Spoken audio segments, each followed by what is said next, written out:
देखिए, आज हम जो दूसरी कैटेगरी के हमारे क्वेश्चंस हैं जो WH वर्ड से शुरू होते हैं, आज हम उनकी बात करते हैं।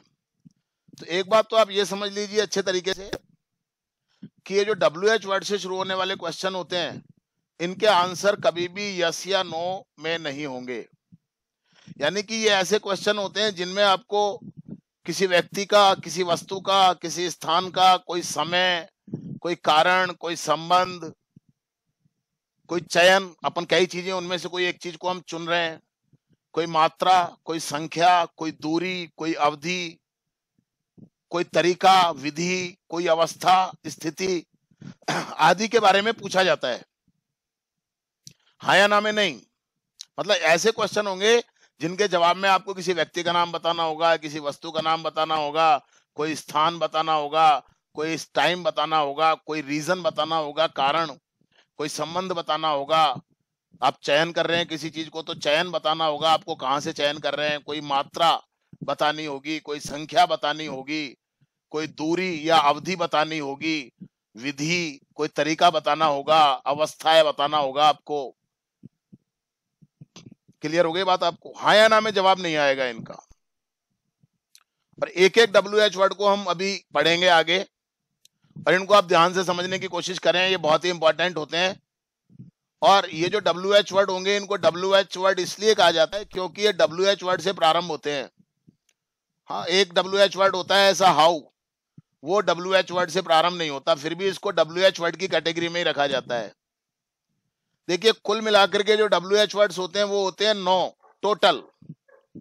आपकी स्क्रीन पे आपको दिखाई दे रहे होंगे, देखो आप। पहला होता है हु, इसका मतलब होता है कौन या किसने, इनको आप याद कर लीजिए। एक होता है व्हाट, क्या। एक होता है whom, किसे या किसको। एक होता है वेयर, मतलब कहां, काफी तो आपको मालूम होंगे। एक होता है व्हेन, कब। एक होता है वाई, क्यों। एक होता है हुज, किसका, किसकी, किसके। एक होता है विच, कौन सा, कौन सी या कौन से। और एक होता है हाउ, हाउ का मतलब कैसे या कैसा। वैसे तो मूल रूप से WH वर्ड 9 ही होते हैं, लेकिन कुछ WH वर्ड्स के साथ मिलाकर, जैसे हाउ होता है, तो हाउ के साथ कुछ हम जोड़ करके, कुछ शब्दों को जोड़ करके कुछ और भी अपन क्वेश्चन बना सकते हैं। जैसे हाउ के साथ है अपन ने अपने मच जोड़ दिया, तो ये बन जाएगा कितना या कितनी। जब अपने को ये पूछना होगा कितना या कितनी, और वो कितना या कितनी अगर हम किसी अनकाउंटेबल नाउन के लिए पूछ रहे हैं, अनकाउंटेबल नाउन का मतलब होता है जिसकी हम गिनती नहीं कर सकते, अनंत नहीं, जिसको हम काउंट नहीं कर सकते। मतलब काउंट का मतलब जैसे पानी हो गया, जैसे तेल हो गया, समझ रहे हैं ना आप बात को, जैसे इंक हो गई, जैसे शुगर हो गया, चीनी, ये चीजें होती है। देखिए, जिन दो तरह की चीजें होती हैं, आप समझ लीजिए आप। एक तो होते हैं काउंटेबल नाउन, एक होते हैं अनकाउंटेबल नाउन।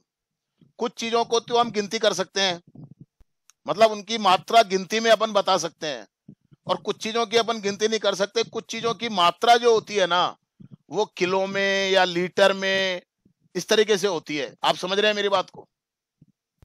जैसे तेल हो गया, अब तेल को अपन एक तेल या दो तेल या तीन तेल थोड़ी कहते हैं अपन। 1 लीटर तेल, आधा लीटर तेल। या अगर पानी हो गया, तो पानी को अपन ये थोड़ी बोलेंगे एक पानी, दो पानी, तीन पानी, नहीं बोलेंगे ना अपन, तो अनकाउंटेबल हो गया। समझ गए? जैसे मिल्क हो गया, दूध। अब दूध लीटर में आता है, गिनती में नहीं आता। अपन जब दूध लेने जाते हैं तो अपन ये थोड़ी कहते हैं भैया 2 दूध दे दे, भैया 1 थैली दे दे, आधा लीटर की थैली दे दे। समझ रहे हैं ना आप? तो ये तो होते हैं अनकाउंटेबल। बाद में अपन और ग्रामर पढ़ेंगे जब, और डिटेल में आपको बता देंगे। एक होते हैं काउंटेबल नाउन। काउंटेबल नाउन अपन जिनकी गिनती कर सकते हैं, जैसे 1 पेंसिल, 4 किताब, 2 साबुन, गिनती कर ली ना अपन ने इनकी, ये कहलाते हैं काउंटेबल नाउन। तो कितना या कितनी जब अनकाउंटेबल नाउन के लिए आ रहा होगा तब तो अपन यूज करेंगे हाउ मच, और जब काउंटेबल नाउन के लिए आ रहा होगा तब अपन यूज करेंगे हाउ मैनी। एग्जांपल देता हूं मैं आपको, जैसे कितना पानी। अब पानी तो अनकाउंटेबल हो गया, तो हाउ मच वाटर। अब हमने कह दिया कितने पेन, अब पेन तो गिन सकते हैं हम, 1 2 3 4 5, तो हाउ मैनी पेन्स, बाकी अभी अपन डिटेल में आगे पढ़ेंगे। एक होता है हाउ फार, हाउ फार का मतलब कितना दूर, कितनी दूर या दूरी के लिए आता है हाउ फार। एक होता है हाउ लॉन्ग, हाउ लॉन्ग का मतलब कितना या कितनी दूर या दूरी या समय की अवधि के लिए भी आता है, कितने समय से आप पढ़ रहे हो, कितने दिनों से यहाँ पर रह रहे हो, कितना दूर है आपका घर, तो हाउ लॉन्ग अपन यूज कर सकते हैं। इनको अपन डिटेल में भी एग्जांपल्स के साथ आगे पढ़ेंगे। लेकिन इसका फॉर्मूला क्या होगा, वेरी सिंपल फॉर्मूला।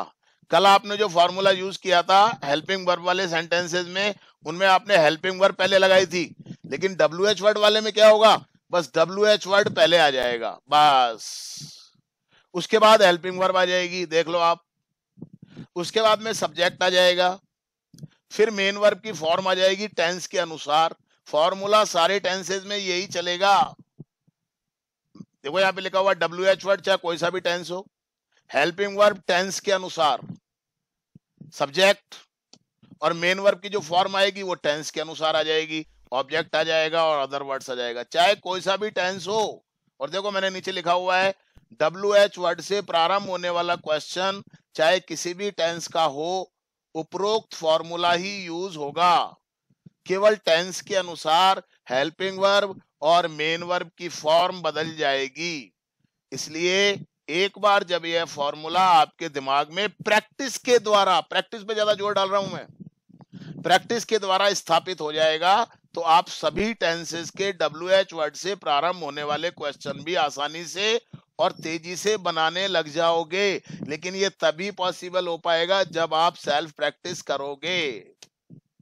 अच्छा, अभी तक आपको केवल सिंपल प्रेजेंट टेंस ही हमने बताया है, तो उसी टेंस के WH वर्ड से प्रारंभ होने वाले क्वेश्चंस के एग्जांपल्स के द्वारा ही आपको समझाया जाएगा और उसी टेंस की एक्सरसाइज आपको दी जाएगी। एक बार अगर ये आपके समझ में आ गया तो आपको आगे प्रॉब्लम नहीं आएगी, और समझ में आने के बाद प्रैक्टिस करना जरूरी है, नहीं तो भूल जाओगे आप।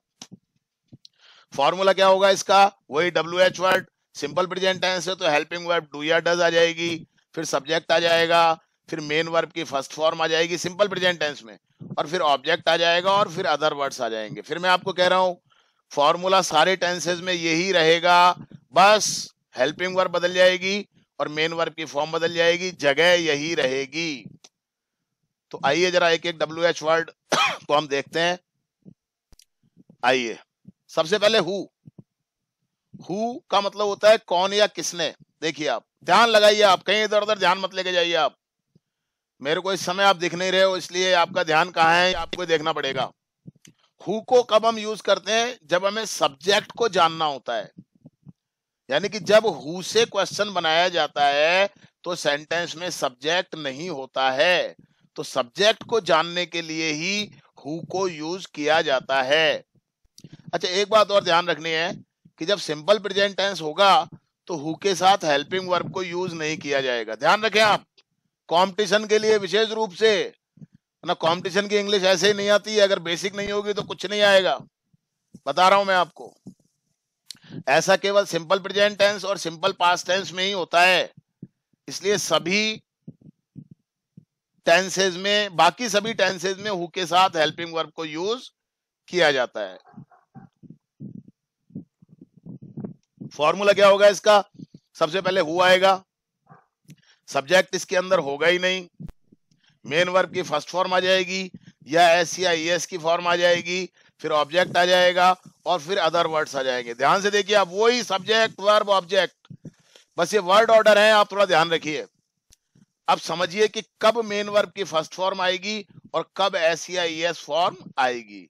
देखिए, जब भी हु का अपेक्षित आंसर प्लूरल होगा, जब अपन हु का क्वेश्चन बना रहे हैं और अपने को लग रहा है कि इसका आंसर प्लूरल होगा, तब मेन वर्ब की फर्स्ट फॉर्म आएगी, और जब हु का आंसर अपने को लगेगा कि सिंगुलर होगा आई के अलावा, तो ऐसी एस वाली फॉर्म आएगी। एग्जांपल्स देखिए आप जरा इसके। इस मैदान में रोजाना क्रिकेट कौन खेलता है, देखो कौन आ गया WH वर्ड, देखिए आप मेरा कर्सर चल रहा है, खेलता है वर्ब हो गई, क्रिकेट ऑब्जेक्ट हो गया, इस मैदान में और रोजाना अदर वर्ड हो गए, सब्जेक्ट तो होगा ही नहीं। ये जो कौन आ रहा है ना, यही सब्जेक्ट है। अब इस क्वेश्चन में जो हु का आंसर अपने को लग रहा है, वो लग रहा है कि भैया खेलने वाले तो ज्यादा होंगे, इसलिए मेन वर्ब की फर्स्ट फॉर्म आ जाएगी। देखो जरा नीचे, हु आ गया पहले, सब्जेक्ट इसके अंदर होगा ही नहीं, सॉरी हु वाला क्वेश्चन है, हेल्पिंग वर्ब आएगी ही नहीं, सिंपल प्रेजेंट टेंस है, सब्जेक्ट इसके अंदर होगा ही नहीं, मेन वर्ब की फर्स्ट फॉर्म आ गई प्ले, ऑब्जेक्ट आ गया क्रिकेट, इन दिस ग्राउंड, और डेली अदर वर्ड्स आ गए।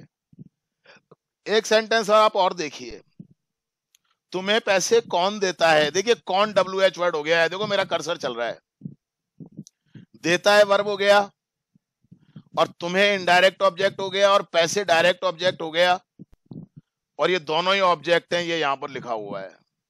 अच्छा, ये जो क्वेश्चन है कौन देता है पैसे, तो हमें लग रहा है ना कि भी पैसे देने वाला तो एक ही होगा, इसलिए एस और यस की फॉर्म आ जाएगी। जरा नीचे देखिए, who gives money to you. Clear हो गया आपको? कुछ पूछना है? वेरी गुड, आराम से पूछ सकते हैं आप। कोई बात अगर कंफ्यूज अगर आप रह जाओगे, नहीं पूछोगे तो आगे दिक्कत आएगी। आप पक्का करते चलिए अपने आप को। अच्छा, अब अपन वाट की बात करें। वाट का मतलब होता है क्या, लेकिन ये वाट कौन सा है, हेल्पिंग वर्ब वाला नहीं है, ध्यान रखिए आप। इस क्या के जवाब में आपको किसी वस्तु का नाम बताना होगा। वाट का यूज सामान्यतः डायरेक्ट ऑब्जेक्ट को जानने के लिए किया जाता है। कंपटीशन की जो लोग तैयारी कर रहे हैं, विशेष रूप से ध्यान दे लेना, मैं क्लियर बोल रहा हूं आपको। सबसे पहले वाट आएगा, सिंपल प्रेजेंट टेंस है तो हेल्पिंग वर्ब डू या डज आ जाएगा, फिर सब्जेक्ट आ जाएगा, मेन वर्ब की फर्स्ट फॉर्म आ जाएगा। अब एस और यस नहीं आएगा क्योंकि हेल्पिंग वर्ब आ गया है। इनडायरेक्ट ऑब्जेक्ट आ जाएगा अगर होगा तो, क्योंकि डायरेक्ट ऑब्जेक्ट तो वाट में आ गया ना, और फिर अदर वर्ड्स आ जाएंगे। एग्जांपल देखिए, तुम क्या खाते हो, क्या WH वर्ड हो गया ना, खाते हो वर्ब हो गया, ते हो आ रहा है, सिंपल प्रेजेंट टेंस हो गया। इतना सोच सोच के अगर आपने बना लिया ना तो दिमाग में सिस्टम सेट हो जाएगा। और तुम सब्जेक्ट हो गया, सबसे पहले WH word what, helping verb do क्योंकि सब्जेक्ट है यू के साथ डू आता है, वाट डू, सब्जेक्ट आ गया यू, और मेन वर्ब की फर्स्ट फॉर्म आ गई ईट। डायरेक्ट ऑब्जेक्ट के लिए वाट आ गया और इनडायरेक्ट ऑब्जेक्ट इसके अंदर है ही नहीं। वह बच्चों को क्या पढ़ाता है, देखिए आप, क्या आ गया, क्या के लिए वाट लगा दिया है ना, पढ़ाता है वर्ब है, वह सब्जेक्ट है, और बच्चों को इनडायरेक्ट ऑब्जेक्ट है। सब्जेक्ट ही आ रहा है तो हेल्पिंग वर्ब डज लगा दिया आपने, व्हाट डज, सब्जेक्ट आ गया ही, मेन वर्ब की फर्स्ट फॉर्म आ गई टीच, और इनडायरेक्ट ऑब्जेक्ट आ गया टू चिल्ड्रन। टू क्यों लगाया, क्योंकि डायरेक्ट ऑब्जेक्ट तो ये वाट के रूप में यहां आ गया, इसलिए टू चिल्ड्रन कर दिया अपन ने। क्लियर? अब अपन बात कर रहे हैं हुम। हुम का मतलब होता है किसे या किसको। हुम का यूज सामान्यतः इनडायरेक्ट ऑब्जेक्ट को जानने के लिए किया जाता है, यानी कि जब हम हुम का क्वेश्चन बनाएंगे तो उसमें इनडायरेक्ट ऑब्जेक्ट नहीं होगा। जैसे एग्जांपल देखिए, वह किताब किसे देता है, फॉर्मूला वही है इसका। देखो पहले WH वर्ड हुम आ गया, फिर हेल्पिंग वर्ब आ गई डू या डज, वही फॉर्मूला है सबका, बट WH वर्ड बदलते चले जाएंगे। सब्जेक्ट आ जाएगा, मेन वर्ब की फर्स्ट फॉर्म आ जाएगी, डायरेक्ट ऑब्जेक्ट अगर कोई होगा तो, और अदर वर्ड्स आ जाएंगे। अब देखो आप, वह किताब किसे देता है, किसे WH वर्ड आ गया, देता है, देखो मेरा कर्सर चल रहा है, वर्ब आ गई, ताहे आ रहा है, सिंपल प्रेजेंट टेंस हो गया, वह सब्जेक्ट हो गया, और किताब क्या देता है, किताब डायरेक्ट ऑब्जेक्ट हो गया। अब अपन जब इसको बनाएंगे तो सबसे पहले WH वर्ड आ गया किसे के लिए, हुम, WH वर्ड के बाद में हेल्पिंग वर्ब आ गई डज क्योंकि सब्जेक्ट है ही, हुम डज ही, और मेन वर्ब आ गई गिव, फर्स्ट फॉर्म आ गई, और फिर आ गया डायरेक्ट ऑब्जेक्ट द बुक। एक और एग्जांपल देख लीजिए, तुम किसको पढ़ाते हो, किसे या किसको एक ही बात होती है, ध्यान रखें आप। पढ़ाते हो वर्ब है, किसको डब्ल्यू एच वर्ड है और तुम सब्जेक्ट है, इसमें डायरेक्ट ऑब्जेक्ट नहीं है। तो सबसे पहले हुम आ गया डब्ल्यू एच वर्ड, फिर हेल्पिंग वर्ब आ गई डू, क्योंकि सब्जेक्ट है यू आ गया, और मेन वर्ब की फर्स्ट फॉर्म आ गई टीच। कोई दिक्कत किसी को, कोई प्रॉब्लम पूछ लो? नहीं, ओके। चौथा डब्ल्यू एच वर्ड है वेयर। वेयर का मतलब होता है कहां। वेयर का यूज सामान्यतः प्लेस या स्थान को जानने के लिए किया जाता है। इसका फार्मूला देखिए आप, सबसे पहले डब्ल्यू एच वर्ड वेयर आ जाएगा, बाकी वही फार्मूला है। Helping verb simple present tense है तो हेल्पिंग वर्ब डू या डज, सब्जेक्ट, मेन वर्ब की फर्स्ट फॉर्म, ऑब्जेक्ट और अदर वर्ड्स। मैं इतनी बार बोल रहा हूं तो वैसे ही आपके दिमाग में सेट हो गया होगा फॉर्मूला। एग्जाम्पल, तुम्हारा भाई कहां रहता है, देखो कहां डब्ल्यू एच वर्ड आ गया, रहता है वर्ब आ गई, ताहे आ रहा है सिंपल प्रेजेंट टेंस। अरे ध्यान से अगर सुन भी लिया ना तो भी कुछ बहुत कुछ तुम्हारे दिमाग में सेट हो जाएगा। और तुम्हारा भाई सब्जेक्ट हो गया, सबसे पहले डब्ल्यू एच वर्ड आ गया वेयर, हेल्पिंग वर्ब आ गई डज, क्योंकि सब्जेक्ट है your brother. Your brother, your को नहीं देखना है, ब्रदर को देखना है। मेन सब्जेक्ट वर्ड है ब्रदर, ब्रदर सिंगुलर है, इसके हिसाब से डज आ गया, और मेन वर्ब की फर्स्ट फॉर्म आ गई live. Where does your brother live. वह रोजाना कपड़े कहां धोती है, देखो कहां डब्ल्यू एच वर्ड आ गया, धोती है वर्ब आ गई, देखो मेरा कर्सर चल रहा है, ती है आ रहा है सिंपल प्रेजेंट टेंस, कौन धोती है वह सब्जेक्ट आ गया, क्या धोती है कपड़े डायरेक्ट ऑब्जेक्ट आ गया, और रोजाना अदर वर्ड आ गया। कैसे बनाया, सबसे पहले वेयर डब्ल्यू एच वर्ड हमने लिया, वेयर कहां के लिए, फिर हमने दूसरे नंबर पर हेल्पिंग वर्ब ली डज, क्योंकि सब्जेक्ट है शी, डज के बाद में सब्जेक्ट शी, मेन वर्ब की first form wash, direct object आ गया क्लोथ्स, और अदर वर्ड आ गया डेली। Any question? नहीं। पांचवा डब्ल्यू एच वर्ड है वैन। वैन का मतलब कब। वैन का यूज सामान्यतः टाइम या समय को जानने के लिए किया जाता है। फॉर्मूला देखिए इसका, बस वही फॉर्मूला है, सबसे पहले डब्ल्यू एच वर्ड वैन आ जाएगा, उसके बाद में हेल्पिंग वर्ब आ जाएगी डू या डज, फिर सब्जेक्ट आ जाएगा, मेन वर्ब की फर्स्ट फॉर्म आ जाएगी because this is simple present tense, object आ जाएगा और अदर वर्ड्स आ जाएंगे। एग्जाम्पल देखिए, वे टीवी कब देखते हैं, देखते हैं वर्ब हो गया ना, ते हैं आ रहा है सिंपल प्रेजेंट टेंस, कब डब्ल्यू एच वर्ड हो गया ना, कौन देखता है वे, ये सब्जेक्ट हो गया, क्या देखते हैं टीवी, डायरेक्ट ऑब्जेक्ट हो गया। ये तरीका होता है पहचानने का। मनीषा ध्यान से सुन लेना बेटा, है ना। हाँ, अब बनाएंगे कैसे, सबसे पहले डब्ल्यू एच वर्ड आ गया वैन, उसके बाद में दूसरे नंबर पर हेल्पिंग वर्ब आ गई डू, फिर सब्जेक्ट आ गया दे, सब्जेक्ट दे है इसलिए हेल्पिंग वर्ब डू लगाया अपन ने, मेन वर्ब की फर्स्ट फॉर्म आ गई वॉच, और डायरेक्ट ऑब्जेक्ट आ गया टीवी। एक और आप देख लीजिए, वह गाय दूध कब देती है, देखिए कब आ गया डब्ल्यू एच वर्ड इंट्रोगेटिव, देती है वर्ब हो गया, ती है आ रहा है सिंपल प्रेजेंट टेंस, और वह गाय पूरा का पूरा हो गया सब्जेक्ट, कौन देती है वह गाय, सब्जेक्ट, क्या देती है दूध, डायरेक्ट ऑब्जेक्ट। फॉर्मूला वही है, सबसे पहले डब्ल्यू एच वर्ड अपन ने लिया वैन, हेल्पिंग वर्ब अपन ने लगा दी डज, सब्जेक्ट लगा दिया अपन ने दैट काउ सिंगुलर है थर्ड पर्सन है इसलिए हमने यहाँ पर हेल्पिंग वर्ब लगा दी डज, मेन वर्ब की फर्स्ट फॉर्म आ गई गेव, और उसके बाद में अपन ने क्या लिख दिया object milk. 6 number Y. Y का मतलब क्यों। वाई का यूज सामान्यतः रीजन या कॉज या कारण को जानने के लिए किया जाता है। वही फॉर्मूला, सबसे पहले डब्ल्यू एच वर्ड वाई, फिर हेल्पिंग वर्ब डू या डज क्योंकि सिंपल प्रेजेंट टेंस है, फिर सब्जेक्ट, फिर मेन वर्ब की फर्स्ट फॉर्म क्योंकि सिंपल प्रेजेंट टेंस है, फिर ऑब्जेक्ट और फिर अदर वर्ड्स। वो के वही फॉर्मूले चल रहे हैं, बस डब्ल्यू एच वर्ड बदल रहा है।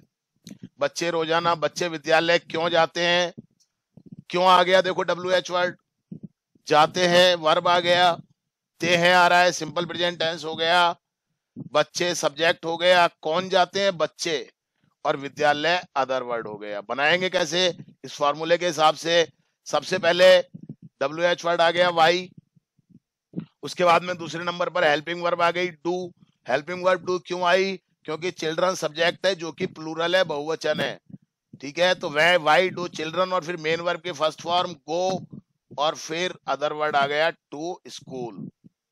एक और है, वह अंग्रेजी क्यों सीखती है।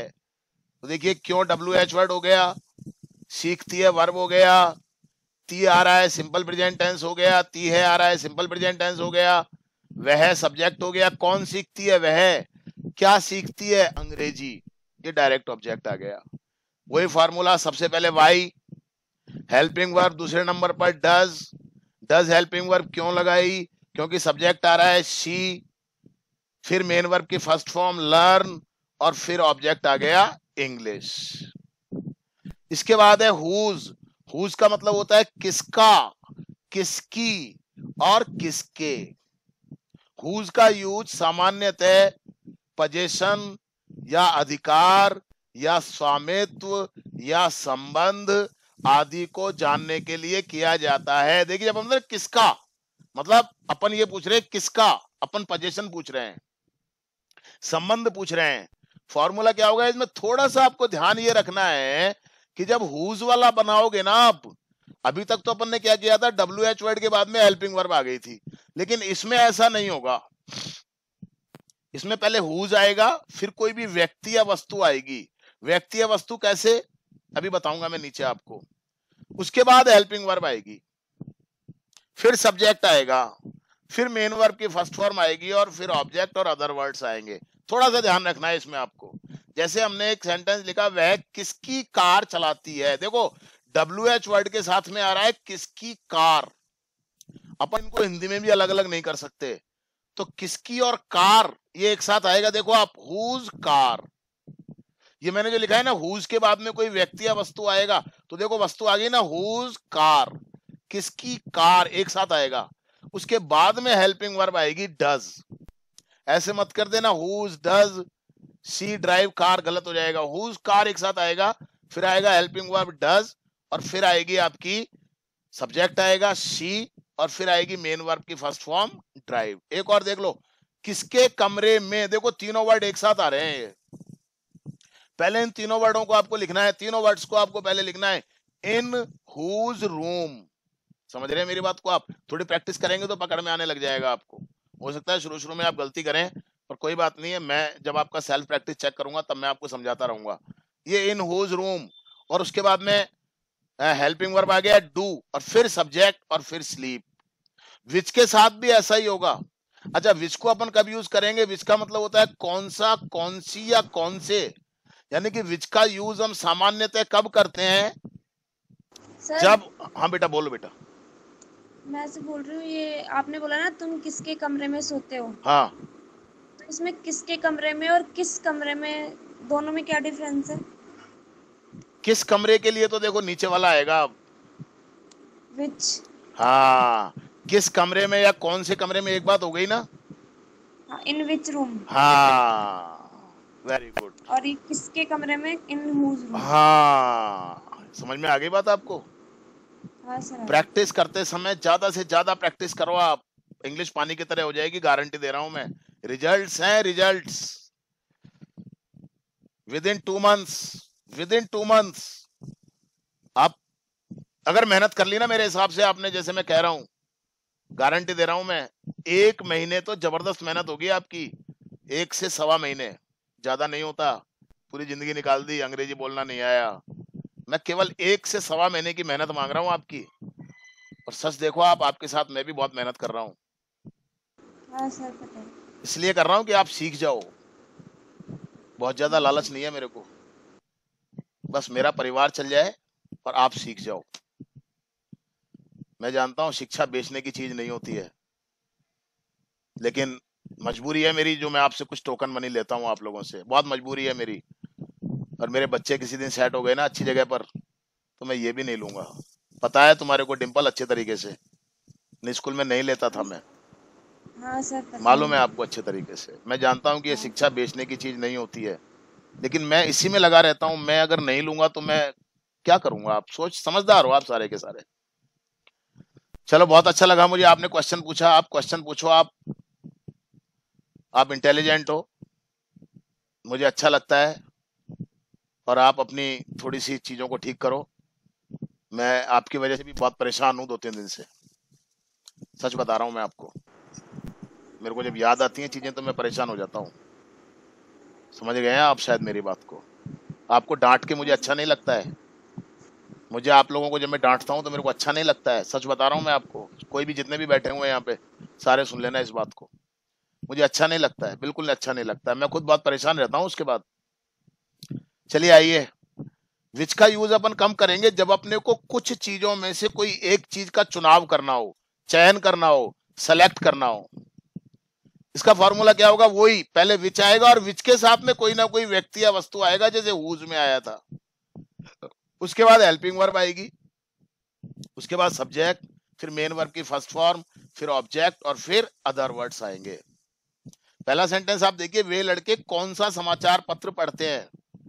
अब कौन सा समाचार पत्र की जगह हम ये भी कह सकते हैं वे लड़के किस समाचार पत्र को पढ़ते हैं, वही बात है।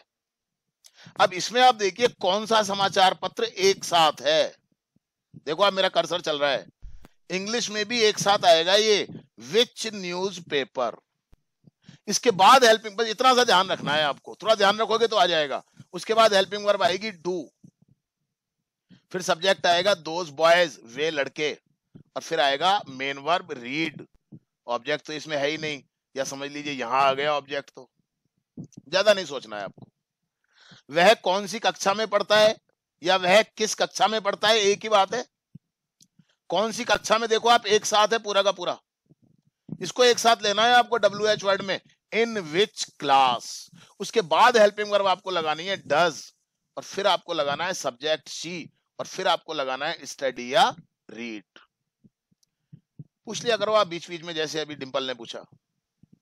मुझे अच्छा लगता है, बिकॉज मैं चाहता हूं कि मैं जो मेहनत कर रहा हूं ना, और आप जिस उम्मीद से मेरे पास आए हो, आपके पेरेंट्स ने जिस उम्मीद से मेरे पास आपको भेजा है, मेरे को हमेशा वो दिमाग में वो चीज रहती है। आपका सपना मेरे दिमाग में हमेशा रहता है। अंग्रेजी बोलने का जो आपका सपना है ना, always I have that dream in my mind. मैं बहुत परेशान भी रहता हूँ कई बार इसी वजह से। शायद आप लोग समझते होंगे, शायद नहीं समझते होंगे। हाउ का मतलब होता है कैसे या कैसा। हाउ का यूज सामान्यतः किसी कार्य को करने की विधि या तरीके को जानने के लिए, या किसी व्यक्ति, वस्तु या स्थान की अवस्था या स्थिति को जानने के लिए किया जाता है। वो व्यक्ति कैसा है, अच्छा है, तो अवस्था स्थिति को जान रहे हैं ना हम। तुम खाना कैसे खा, तुम स्कूल कैसे जाते हो, तो तरीका जान रहे हैं ना हम। कैसे जाते हो, बस से जाते हो, कैसे जाते हो। तुम्हारी मम्मी जी कैसी हैं, कैसी का मतलब उनकी स्थिति को हम जानना चाहते हैं। फॉर्मूला क्या होगा इसका? वही सेम, पहले हाउ आ जाएगा WH वर्ड में, फिर हेल्पिंग वर्ब आ जाएगी डू या डज, फिर सब्जेक्ट आ जाएगा, मेन वर्ब की फर्स्ट फॉर्म आ जाएगी, और फिर ऑब्जेक्ट आ जाएगा। फिर वही फॉर्मूला है। मेरे ख्याल से कईयों के तो दिमाग में भी सेट हो गया होगा इतनी बार सुन सुन करके, और नहीं हुआ है तो प्रैक्टिस से हो जाएगा। तुम विद्यालय कैसे जाते हो, कैसे WH वर्ड। जाते हो वर्ब, ते हो सिंपल प्रेजेंट टेंस। ऐसे आपको बनाने हैं सेंटेंस जिस तरीके से मैं बता रहा हूं आपको। आप देखो फिर क्या होता है, दिमाग में सेट हो जाएगा प्रोग्राम। सब्जेक्ट तुम, विद्यालय अदर वर्ड, ये आ गया हाउ, हेल्पिंग वर्ब आ गई डू, सब्जेक्ट है यू, यू के साथ डू आता है तो डू आ गया, गो मेन वर्ब की first form, to school other word आ गया। वह खाना कैसे बनाती है, बनाती है वर्ब, कैसे WH वर्ड आ गया। देखो आप, मेरा कर्सर चल रहा है। बनाती है वर्ब, ती है सिंपल प्रेजेंट टेंस, कौन, वह सब्जेक्ट हो गया। तो कैसे बनाती है, तरीका जान रहे हैं यहाँ पर हम। कैसे जाते हैं, यहाँ पर भी हम तरीका जानना चाह रहे हैं। अच्छा, वो जो स्थिति और अवस्था वाली बात है ना, वो बी टाइप वर्ब में आएगा, इसमें नहीं आ रहा अभी, वो आएगा जब बाद में मैं बताऊंगा आपको। यहाँ पर हाउ आ गया, हेल्पिंग वर्ब आ गई डज, सब्जेक्ट आ गया शी के हिसाब से यहाँ पर हमने डज लगाया, मेन वर्ब की फर्स्ट फॉर्म आ गई कुक या मेक, और ऑब्जेक्ट आ गया फूड। क्लियर हो गया आपको? अब बात आती है हाउ मच। जिन वस्तुओं की गिनती नहीं की जा सकती वो अनकाउंटेबल नाउन्स कहलाते हैं, जैसे पानी, तेल, दूध, चीनी, पाउडर आदि। उनकी मात्रा को जानने के लिए हाउ मच को यूज किया जाता है। हाउ मच का फॉर्मूला भी क्या है, पहले हाउ मच आएगा और फिर वो वस्तु आएगी। जैसे कितना दूध, नीचे देखो आप, कितना दूध, ये एक साथ आएगा जैसे हुज में और विच में लगाया था हमने। उसके बाद हेल्पिंग वर्ब आएगी, फिर सब्जेक्ट आएगा, फिर मेन वर्ब की फर्स्ट फॉर्म आएगी, फिर ऑब्जेक्ट आएगा और फिर अदर वर्ड्स आएंगे। एग्जांपल देखिए, तुम रोजाना कितना दूध, एक साथ है ये, खरीदते हो, खरीदते हो वर्ब है, ते हो सिंपल प्रेजेंट टेंस है, कितना दूध एक साथ है, अलग अलग नहीं होगा ये। तुम सब्जेक्ट हो गया, रोजाना अदर वर्ड हो गया। बनाएंगे कैसे, कितना दूध को पहले ले लेंगे, हाउ मच मिल्क। उसके बाद हेल्पिंग वर्ब आएगी डू, देखो आप, उसके बाद में सब्जेक्ट आएगा यू, फिर मेन वर्ब की फर्स्ट फॉर्म आएगी बाई, और फिर आएगा अदर वर्ड डेली। वह कितना पानी पीती है, देखो कितना पानी एक साथ आएगा, देख लो आप, हाउ मच वाटर, देख लो आप। और पानी को और दूध को गिन थोड़ी सकते हैं अपन, इसलिए हाउ मच लगाया। कंपटीशन वाले ध्यान रखें आप, ये बहुत सारी चीजें आती हैं आपके कंपटीशन में, ये हाउ मच लगा दिया, आना चाहिए हाउ मैनी, ढूंढो क्या गलती है। ये बार बार इसलिए बोल रहा हूँ कि इसमें कुछ स्टूडेंट्स हैं जो कंपटीशन के हिसाब से भी तैयारी कर रहे हैं, तो उनके लिए मैं विशेष रूप से बार बार बोल रहा हूँ। और बाकी भी ध्यान रखें, आपको भी कंपटीशन में एक दिन आना होगा। हेल्पिंग वर्ब आ गई डज, सब्जेक्ट आ गया शी, और मेन वर्ब आ गई फर्स्ट फॉर्म ड्रिंक। इस तरीके से हाउ मैनी, हाउ मैनी का मतलब भी कितना या कितनी या कितने होता है, लेकिन जिन वस्तुओं की गिनती नहीं की जा सकती है, सॉरी, हाउ मच तो मैंने बता दिया ना आपको, है ना। अच्छा, हाउ मैनी, कितना, कितनी या कितने, जिन वस्तुओं की गिनती की जा सकती है, जैसे काउंटेबल नाउन, जैसे किताब हो गया, पेन हो गया, लड़के हो गया, लड़कियां हो गई, इनको गिन सकते हैं हम। उनकी संख्या को जानने के लिए हाउ मैनी को यूज किया जाता है। इसमें भी वही चीज है, पहले हाउ मैनी और फिर कोई वस्तु या व्यक्ति आएगा, जैसे कितने प्रश्न, एक साथ है ये, एक साथ आएंगे ये। उसके बाद हेल्पिंग वर्ब डू या डज, फिर सब्जेक्ट, मेन वर्ब की फर्स्ट फॉर्म, फिर अदर वर्ड, सॉरी फिर ऑब्जेक्ट, और फिर अदर वर्ड्स। वह रोजाना कितने प्रश्न हल करता है, कितने प्रश्न, WH वर्ड, ठीक है। सर बोल बेटा। वो स्टार्स होंगे, वो तो अनकाउंटेबल, नहीं, वो काउंटलेस होते हैं। स्टार्स अनकाउंटेबल नहीं होते, काउंटलेस होते हैं। उनको गिन सकते हैं अपन, इसलिए एक गिनती तो कर ही सकते हैं ना, 1 तारा 2 तारा 3 तारा 4 तारा, लेकिन सबको नहीं गिन सकते। हाँ। सबको नहीं गिन सकते तो वो काउंटलेस हो गए। आप अनकाउंटेबल को और काउंटलेस को समझो जरा। हाँ सर, समझ गए। पेड़ की पत्तियां हैं, इतनी सारी हैं, सबको नहीं गिन सकते हम, पर गिनती तो कर सकते हैं ना, 4 पत्ती 5 पत्ती 10 पत्ती, ये तो कर सकते हैं ना। हाँ सर, तो ये अनकाउंटेबल और काउंटलेस, तारे इतने सारे हैं कि हम सबको नहीं गिन सकते, तो वो काउंटलेस हो गए। लेकिन काउंट करते हैं, लेकिन काउंट तो कर सकते हैं ना। सप्तऋषि मंडल में कितने तारे होते हैं, 7 तारे होते हैं, काउंट करके ही तो बताए हमने। हाँ सर। लेकिन काउंटलेस होते हैं, अनगिनत होते हैं, अनगिनत, काउंटलेस, अंतर को समझ लें आप। हाँ सर। ये कंपटीशन के लिए बहुत इंपॉर्टेंट चीजें हैं ये। आधी इंग्लिश तो मैं बेसिक में ही करवा दूंगा आपकी कंपटीशन की, मेहनत अगर कर ली तो भैया हमने बताया कितने प्रश्न, हाउ मेनी क्वेश्चंस पहले आ गया, फिर हेल्पिंग वर्ब आ गया डज, क्योंकि सब्जेक्ट क्या है, ही, सब्जेक्ट आ गया ही के हिसाब से डज आ गया, और मेन वर्ब की फर्स्ट फॉर्म सॉल्व, और अदर वर्ड आ गए डेली। तुम कितने विद्यार्थियों को पढ़ा, देखो कितने विद्यार्थी एक साथ हैं, कितने विद्यार्थी एक साथ हैं, है ना। मैं इसको थोड़ा सा करेक्शन करना चाहूंगा यहां पर, just a minute please wait. ये मैंने लिखा था जब उस समय, तो लिखते समय क्या कुछ रह जाता है, मतलब अपन इसमें को भी एक साथ ही लेंगे। ये मैंने कर दिया,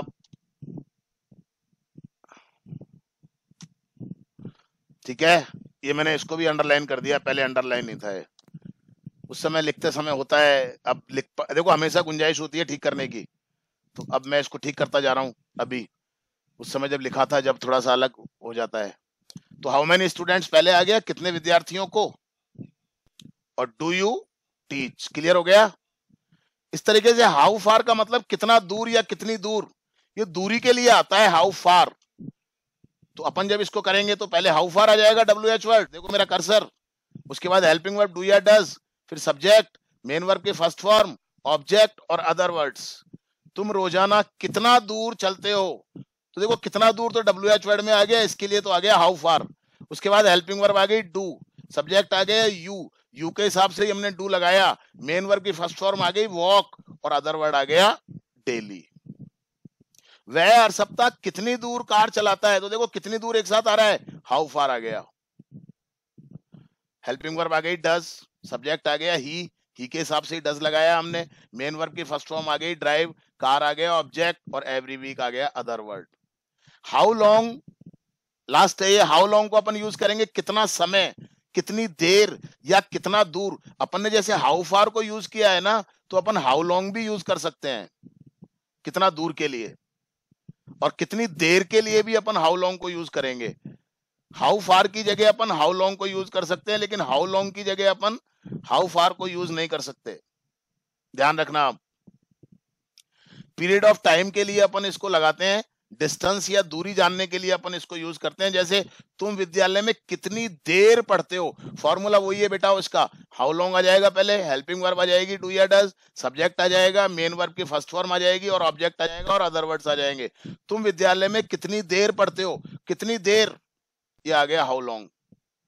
do you, do helping verb आ गई, यू सब्जेक्ट आ गया, यू सब्जेक्ट के हिसाब से डू लगा दिया, स्टडी या रीड मेन वर्ब की फर्स्ट फॉर्म आ गई, और in the school other word आ गया।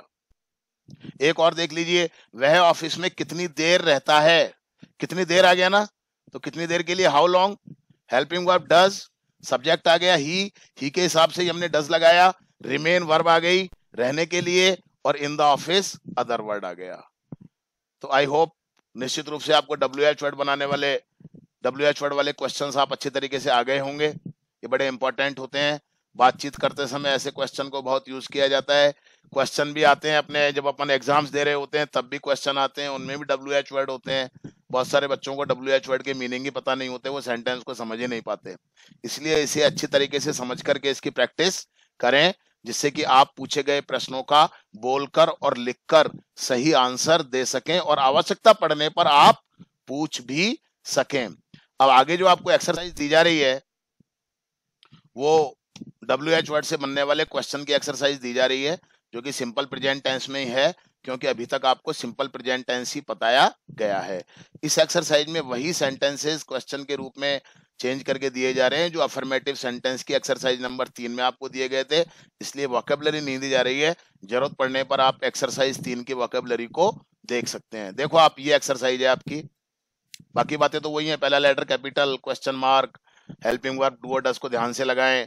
अब तो आपको ध्यान भी आ गए होंगे, WH वर्ड को ध्यान से यूज करें, जो टाइम लगे लगने दीजिए, और मन में विश्वास रखो, इंग्लिश आएगी आपको। मन लगाकर पूरे इंटरेस्ट के साथ में आप इन क्वेश्चंस को इंग्लिश में बनाने की प्रैक्टिस करें। 35 सेंटेंसेज हैं। अब आपको सेल्फ प्रैक्टिस कैसे करनी है ये मैं आपको बता रहा हूं। देखिए आप, अब आपको पता है सेल्फ प्रैक्टिस में क्या करना है। पहले आप एक क्वेश्चन लिखेंगे, जैसे तुम खाना कब खाते हो, इसकी इंग्लिश बनाएंगे, फिर आप इसका आंसर लिखेंगे। मैं शाम को खाना खाता हूं, आई ईट फूड इन इवनिंग। अब क्वेश्चन में पता है आप सेल्फ प्रैक्टिस में क्या करेंगे, कोई WH वर्ड का क्वेश्चन आप बनाएंगे, जैसे पहला नंबर का बनाया है, फिर आपने उसका आंसर लिख दिया। फिर आप हेल्पिंग वर्ब का एक क्वेश्चन बना लेंगे, क्या तुम्हारे पिताजी 10 बजे ऑफिस जाते हैं, does your father go to office at 10, फिर आप उसकी इंग्लिश बनाएंगे। समझ में आ रही है मेरी बात आपको? इस तरीके से आप सेल्फ प्रैक्टिस करेंगे। ओके, क्लियर हो गया सबको?